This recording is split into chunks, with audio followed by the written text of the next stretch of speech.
New this morning at 6:01, a stabbing melee in a northern part of Albuquerque overnight. It started about 1:30 this morning. There were multiple calls out to law enforcement about a man, a woman, and even a child getting stabbed, all here near 2nd and Alameda.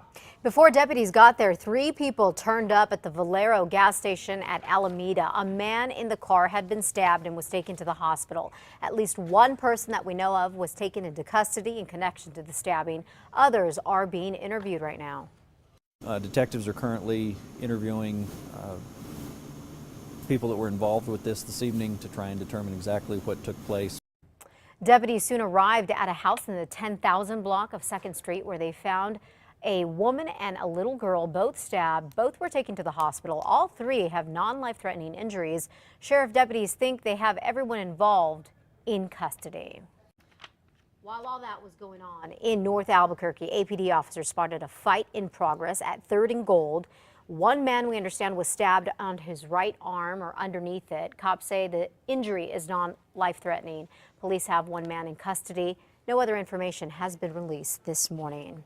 All right, our other top story this morning, a big traffic alert. Prepare yourselves for some big slowdowns and some changes around the Paseo del Norte I-25 interchange project. Some more construction begins today. It's for a major traffic shift that's going to go on Paseo from the railroad tracks all the way to I-25. So we sent News 13's Samantha McDonald out there this morning to see what construction looks like and how traffic is. Good morning, Sam. Good morning, Matt. Well, this morning, drivers are getting to work their normal way, but by tonight, the lanes along this stretch will be under major construction in order to prepare for a big switch. That will affect both eastbound and westbound traffic on Paseo del Norte. Drivers will have to detour into the right lanes when it's done. Contractors will be working on what they call a grade separation at Paseo and Jefferson. Ultimately, the overall goal is obviously to make traffic flow faster. Paseo del Norte will actually go over Jefferson, and there'll be a single point urban interchange underneath Paseo del Norte. One business owner along the construction says the roadwork has cost her hundreds of customers, so she has a new game plan this time around. I'm doing everything I can, and I'm really marketing the other side of town, the west side, where it's really not obstructed, because the east and the south people have really stopped coming.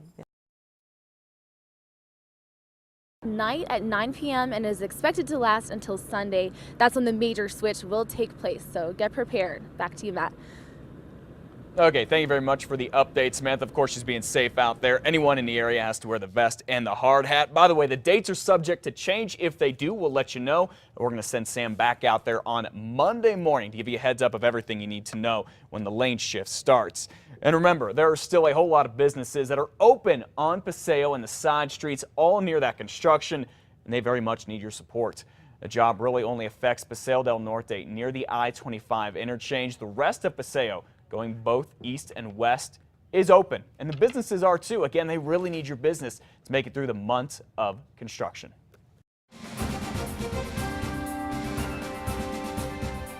.04 on this Friday morning. The 2014 legislative session is a done deal now. And lawmakers did what they were required to do by law, but not much else. They did tackle the budget, sending a compromise spending bill to the governor's desk. Lawmakers also compromised on the lottery scholarship at the last minute yesterday before the session came to a close. That bill ensures that there is not more money going out than coming into the program. Neither side got everything they wanted in terms of passing new laws. Democrats did not get the constitutional amendment on the minimum wage they were pushing for, and Republicans failed to repeal the law allowing driver's licenses for illegal immigrants.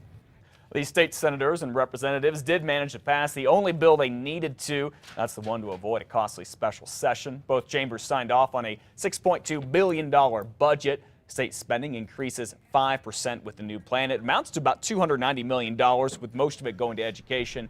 State workers are in line, all of them, to get a 3% pay hike, but the governor is expected to make some cuts to the budget.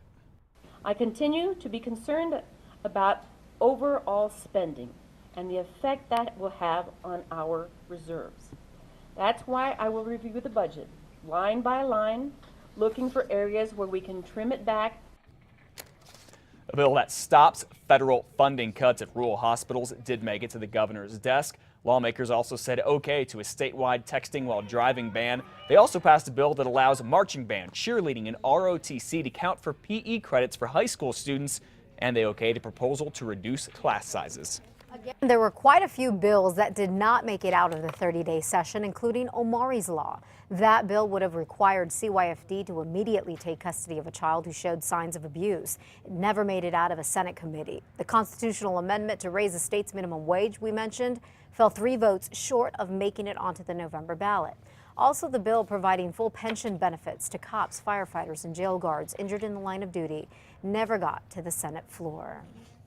Well, some judges in 2 New Mexico counties say they will not perform any weddings. This after the state Supreme Court rules to legalize same-sex marriage. According to the Carlsbad Current Argus, judges in Eddy and Chaves County will not marry any couples, gay or straight. According to the paper, Eddy County Judge Henry Castañeda says he doesn't have a problem with same-sex marriage, but he says judges should not have to compromise their beliefs. State law does not require judges to perform weddings, just so you know. County clerks, on the other hand, are required to issue all marriage licenses. Well, if you're looking for a job, then head on over to Workforce Connection this morning. There's a big job fair going on there. More than 20 companies are hiring hundreds of workers, most of them in hospitality and tourism industries. The job fair goes from 9 this morning to 1 this afternoon. Again, it's at Workforce Connection. That's off Mountain Road near Broadway in